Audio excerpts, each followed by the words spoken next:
لا مسنون اردو جہاں ہم وہاں پر آپ کا استقبال ہے۔ آج ہم پڑھیں گے ہند آریائی کی مختصر تاریخ۔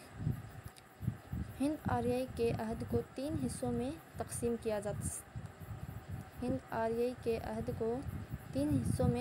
کیا جا سکتا ہے۔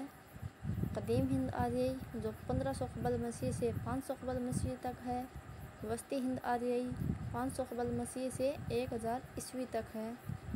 جدید ہند آریائی 1000 عیسوی سے تاحال ہے۔ سامی خاندان سے عربی اور عبرانی زبان نکلتی ہے۔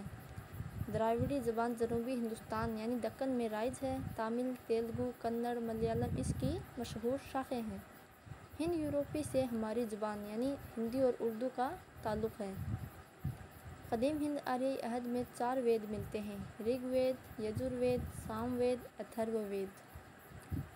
قدیم ہند آریائی عہد کو گیان چند جین نے 2 ادوار میں تقسیم کیا ہے: ویدک سنسکرت اور کلاسیکل سنسکرت۔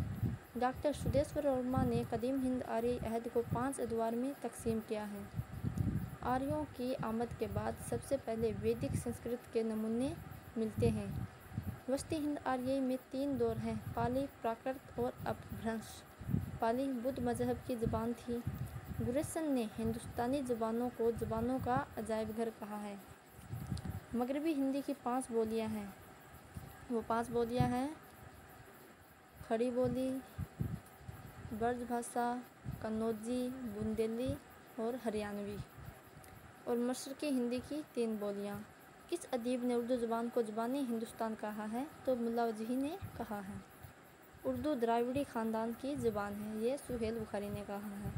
اگر مسلمان ہندوستان میں نہ آتے تب بھی جدید ہند آریائی زبانوں کی پیدائش ہو جاتی، لیکن ان کے ادبی آغاز اور ارتقاء میں تاخیر ضرور ہو جاتی، یہ سنیتی کمار چٹرجی کا بہت ہی مشہور قول ہے۔ اردو کوہستان کی سرحد سے پیدا ہوئی، یہ ڈاکٹر جمیل جالبی کا قول ہے۔ اردو مگدھ سے نکلی، یہ اختر اورینوی نے کہا۔ اردو کھڑی بولی سے نکلی ہے، یہ گیان چند جین نے کہا۔ اردو دہلی کی زبان ہے، یہ سر سید احمد خان نے۔ آج کے لیے اتنا ہی، شکریہ۔